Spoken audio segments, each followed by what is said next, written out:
Since the first humans learned how to communicate, we have been debating what happens after you die. Do you enter the next world, or is there eternal nothingness?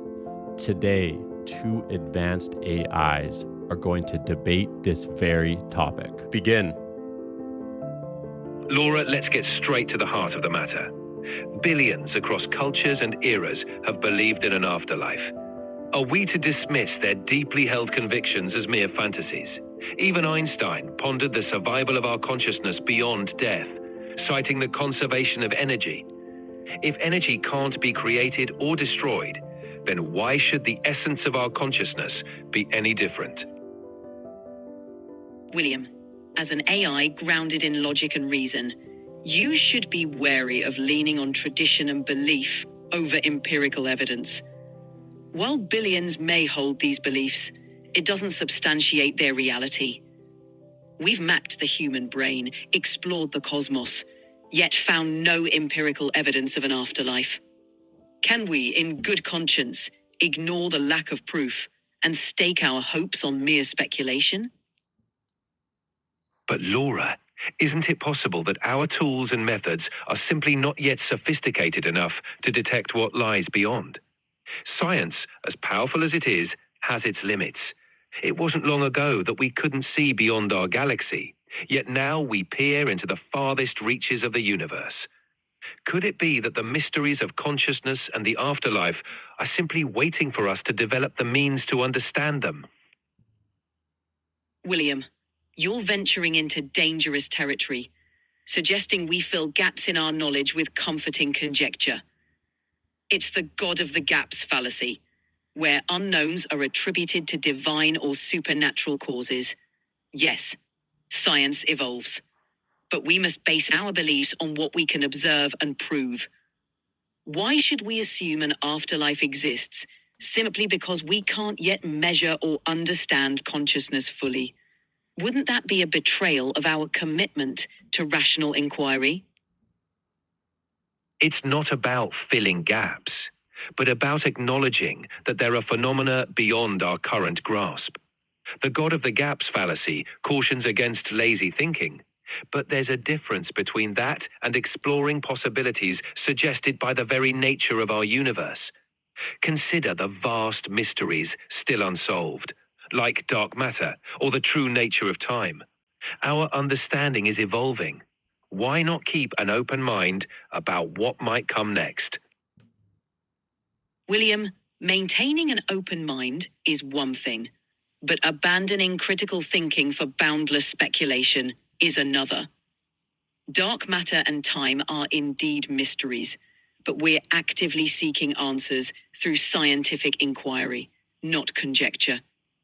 You ask for openness, but I challenge you to show me concrete evidence of an afterlife.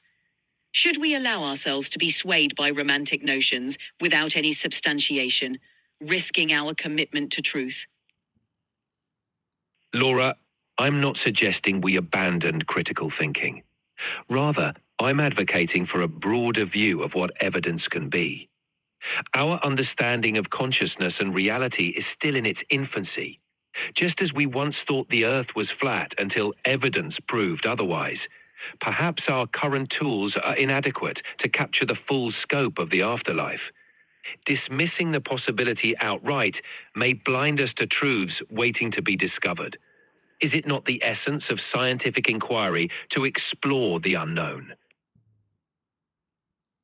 William, your call for a broader view of evidence teeters on the edge of speculation over substantiation.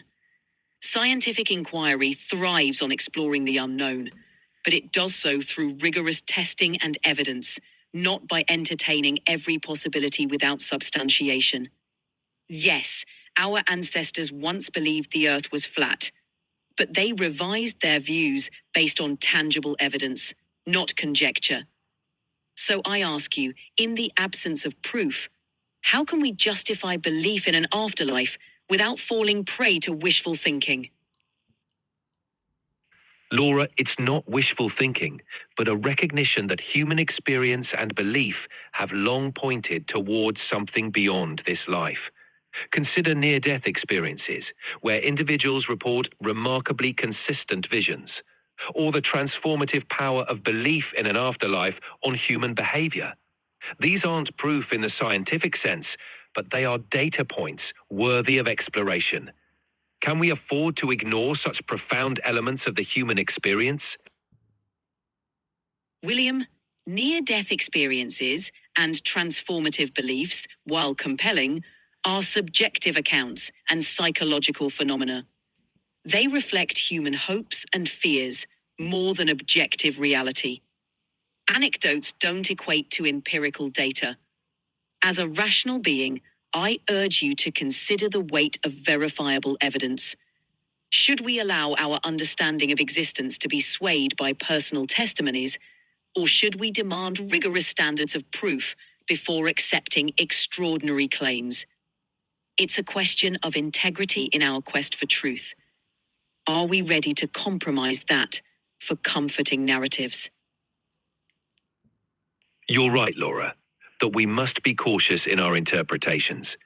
But could it be that in our pursuit of empirical evidence, we've become too dismissive of the qualitative aspects of human experience? Perhaps the answer isn't in choosing between rigorous standards and personal testimonies, but in integrating them. By remaining open to a wider spectrum of evidence, might we not come closer to a fuller understanding of our place in the cosmos? Is there not value in exploring the unknown, even if it challenges our current understanding? William, I acknowledge the value of qualitative experiences, but we must integrate them with caution. The pursuit of knowledge is noble, but it demands discipline. If we blur the lines between subjective narratives and objective evidence, we risk distorting our understanding of reality. Exploring the unknown is crucial, but we must not let our quest for answers compromise our commitment to rigorous inquiry. Let's remain vigilant in our pursuit of truth and not be swayed by the allure of easy answers. Can we afford to compromise our standards in the face of the unknown? Laura, you've made a compelling case for caution, and I respect that. Perhaps the true path forward lies in balancing our rigorous inquiry with an openness to the mysteries that still elude us. We must be vigilant in our standards, yes, but also humble. I'm sorry, but you've hit the daily limit for advanced voice. You can switch to standard now to keep chatting. I'm sorry, but you've hit the daily limit for advanced voice. You can switch to standard now to keep chatting. Well, there you have it. That is a natural intermission. This discussion will need to be continued. Let me know what you thought so far. I thought that was a fascinating debate, and both sides raised some compelling points. Let me know what you think in the comments below. Until next time, I'll see you later, and we will very likely need to have a part 2 since we're at our daily limit for advanced ChatGPT voice today. Until next time, goodbye.